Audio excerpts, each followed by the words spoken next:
ఇప్పుడు ఏమి అర్జెంట్ వచ్చేసిందని అతన్ని ఇమీడియట్గా మీరు బయట తీసుకురావాల్సి వచ్చింది?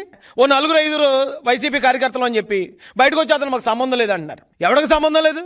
ఆడు వైసీపీ కార్యకర్త కాదా? వైసీపీ నాయకులను కలవలేదా? ఏమంటే ఫోటోలు ఉన్నాయండి, ఫోటోలు ఇచ్చారు సార్, ఫోటోలు ప్లే చేయండి సార్. అది చూడండి, ఎవరో కొడాలి నానితో అంత క్లోజ్గా వెళ్ళి మాట్లాడుతున్నాడు.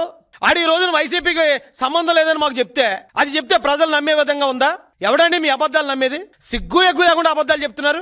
రౌడీల్ని గోండాల్ని మీరు ఎంకరేజ్ చేస్తారు. రౌడీలకి గోండాలకి డబ్బులు ఇచ్చి ప్రతిపక్ష నాయకుల ఇళ్లలో ఉన్న మహిళలను కూడా, ప్రతిపక్ష పార్టీలో ఉన్న మహిళల్ని దారుణాతి దారుణంగా తిట్టించడానికి ఇలాంటి ప్యాకేజ్ గాళ్ళని మీరు పోషిస్తూ వీళ్ళకి మళ్ళీ మీరు బెయిల్ ఇచ్చి బయటికి తీసుకొస్తూ పైకి మీ డ్రామాలో ఆడు వైసీపీకి సంబంధం లేదంటే మరి ఆవిడ కొడాలి నాని ఏ పార్టీ చెప్పండి? పేర్ని నానితో బావబామర్దులు మాట్లాడుకుంటున్నారు. ఇద్దరు కూడా ఎంతో క్లోజ్ ఫ్రెండ్స్, చిన్నప్పటి నుంచి ఏదో క్లాస్మేట్స్ లాగా మాట్లాడుకుంటున్నారు. ఒక మంత్రితో అంత క్లోజ్గా వెళ్ళి ఎవడు మాట్లాడగలడు? ఆడు వైసీపీ కాదా? చెప్పడానికి సిగ్గు అనిపిస్తుందా లేదా?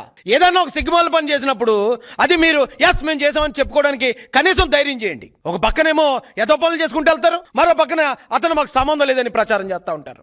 సజ్జల రామకృష్ణారెడ్డి గారితో చూడండి, సజ్జల రామకృష్ణ సకల శాఖ మంత్రితో ఎమ్మెల్యేలు మినిస్టర్లకు వెళ్ళకపోయారు ఆ రోజున. ఈ 420 గాడు, ఈ బూతురాయుడు గాడు ఇటు వెళ్ళి ఎలా కలవగలిగాడండి? అంటే ఎలాంటి టీంని మెయింటైన్ చేస్తారు? ప్రతిపక్ష నాయకుల్ని అటాక్ చేయడానికి, మానసికంగా కృంగదీయడానికి ఇలాంటి పెయిడ్ బ్యాచ్ల్ని, ఇలాంటి గోండాగాళ్ళని పోషించే వాళ్ళని గోండారాజు అనకపోతే ఏమంటారండి?